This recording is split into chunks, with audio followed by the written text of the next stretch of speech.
O CECADS, que é o Centro Colaborador do SUS para Avaliação de Tecnologias em Excelência em Saúde, em parceria com o Ministério da Saúde, específica a Secretaria de Ciência e Tecnologia do Ministério da Saúde, está produzindo uma série de vídeos que visa desmistificar e tornar mais acessível para a população informações sobre o diagnóstico e tratamento ofertado no SUS sobre doenças que são complexas e que causam grande sofrimento à sociedade brasileira.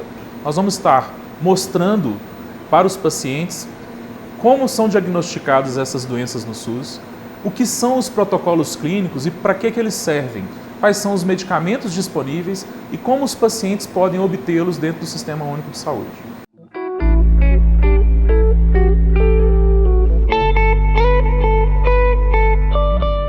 O acesso ao paciente vai depender do tipo de tecnologia incorporada. Se tratar de um medicamento de alto custo, que vai ser disponibilizado pelo componente especializado da ciência farmacêutica, é elaborado um protocolo clínico, então ele precisa de toda a documentação com o seu médico, né? Ele vai fazer todo o diagnóstico, todos os encaminhamentos a depender do protocolo. Para tratar pacientes com esclerose múltipla, foi elaborado um protocolo que vamos apresentar agora.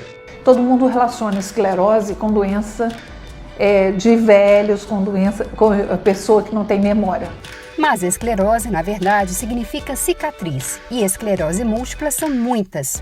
Múltiplas lesões ou cicatrizes no sistema nervoso central.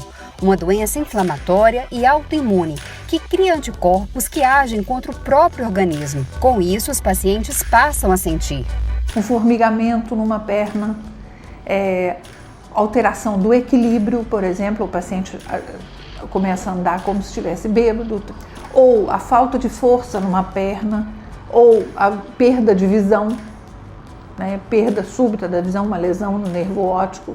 Foi o que aconteceu com Daniel. Ele perdeu a visão de uma hora para outra, quando tinha 22 anos de idade. Naquela época, os médicos ainda não tinham muitas informações sobre como tratar os pacientes.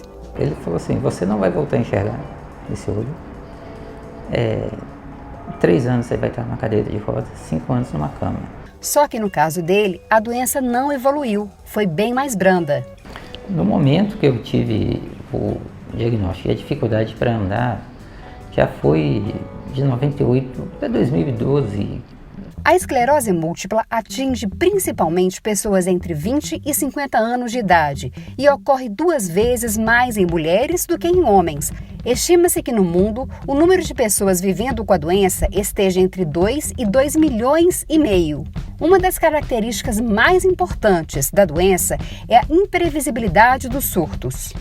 O surto é o próprio sintoma novo que o paciente passa a ter de uma hora para outra. Por exemplo, ele está bem e começa a sentir uma dor no olho e em 3 dias, 4 dias, ele perde a visão daquele olho, a visão fica completamente embaçada. Normalmente ele tem surto numa localização, passa um tempo, tem em outra. Por exemplo, ele tem um surto no nervo óptico, aí passa um tempo, ele vai ter um surto no equilíbrio, vai ter uma lesão no cerebelo e aí ele vai andar com desequilíbrio, ou passa um tempo, ele vai ter a perda de força numa perna, sabe? São localizações diferentes, por isso que é o nome múltipla, são várias localizações em tempos diferentes.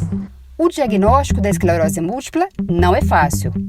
Já atendi pacientes recentes aqui do interior que demora até 5, 6 anos para fazer um diagnóstico, porque passa por um ortopedista que acha que o problema é ortopédico, passa por um psiquiatra que acha que o problema é de ansiedade, porque como os surtos vão e voltam, e às vezes acontecem em períodos de muita ansiedade ou de muito estresse emocional do paciente, fica parecendo que tem alguma relação psíquica, que é de origem psíquica, e não é, e o paciente está tendo a doença, está tendo lesões e demora para fazer o diagnóstico.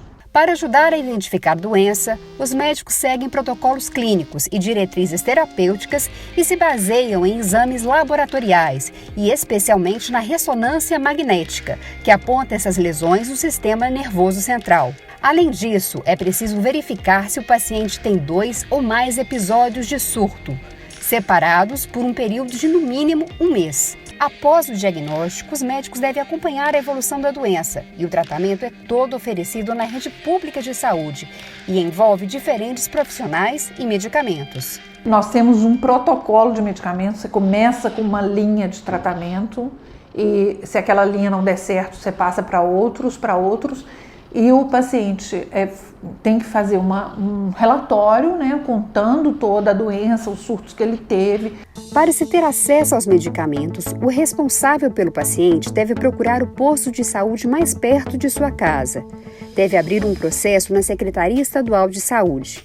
É preciso, para isso, levar cópia de identidade e exames médicos de diagnóstico da doença. O médico também precisa passar ao paciente ou responsável o LME, Laudo para Solicitação e Autorização de Medicamentos, a receita médica, relatórios e outros formulários exigidos pelo protocolo. Todo esse processo é analisado pela Secretaria de Estado de Saúde. Se tudo estiver de acordo, o paciente tem direito ao medicamento. Uma pessoa com esclerose múltipla pode ser uma pessoa completamente ativa durante muitos anos, se tratar direitinho.